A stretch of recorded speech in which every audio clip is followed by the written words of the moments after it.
Here's the deal. Support by time of decision. I think this is so important. The median Super Tuesday state, look at this. Decide in the last few days, Biden, 49% of that vote, more than 30 points ahead of Bernie Sanders. Those voters made up a quarter to about a third of the voters, depending on the state. And that was what powered Biden's victory, that momentum that he got after that South Carolina win. Because, look, if you decided before the final few days, Bernie Sanders actually won that vote with 36%. So really, Joe Biden was able to ride that momentum out of South Carolina to propel him to a strong finish as yesterday. All right, the age of the voters also played a major role here. Huge role. I mean, look, this is the divide we've seen throughout this entire primary, right? Where Joe Biden does really well, 48% among those 65 and older, 42%, 45 to 64, just 17% among those 18 to 29. Bernie Sanders, of course, had the exact opposite pattern where he went from 15% 65 plus to 61% 18 to 29. But the key number here, Berman, the key number is that those under the age of 45, depending on the state, made up anywhere from 40% all the way down to about 33% of voters. So the older voters that Biden was doing so well with made up the vast majority of the electorate, and that's why he did so well. And what about by race, Harry?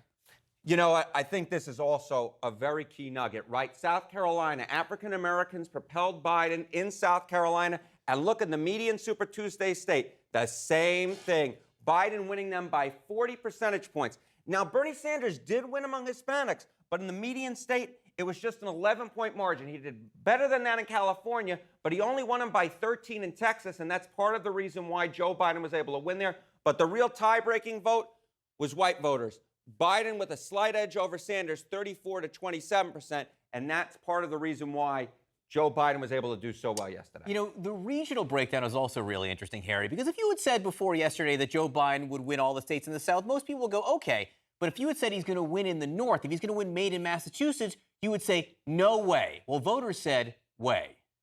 They definitely said way. I mean, I think the most shocking results were honestly in the northern part of the country. Maine, which is, you know, obviously in New England, you would have thought Bernie Sanders would carry it. Too close to call. Massachusetts, Elizabeth Warren's home state, Joe Biden won there. Minnesota, perhaps Amy Klobuchar pushed Joe Biden over the top, her endorsement. Joe Biden won there. Even in Vermont, which Bernie Sanders won, Joe Biden was able to win delegates. And what I think is so important, this black percentage column, look at that. All these states, 7% or less of the electorate was African American, which means that Biden was able to move beyond just African Americans. He was able to win working class white voters in the North, and that's why he was able to hold his own in those northern states yesterday. People used to call Bill Clinton the comeback kid. Should Joe Biden take that moniker now from Bill Clinton? I will say, if nothing else, I'm going to put that moniker on there because it's on the slide. But look, here's the deal. Bill Clinton, he lost Iowa and New Hampshire, had to wait more than 3 weeks for his first win, and it occurred in the Deep South in Georgia by 33 points. Then he did really well on Super Tuesday. Joe Biden, same thing. Lost Iowa and New Hampshire, had to wait more than 3 weeks for his first primary win. Occurred in the Deep South by about 30 points, and then he did very well on Super Tuesday. So I think the two share a big similarity in that.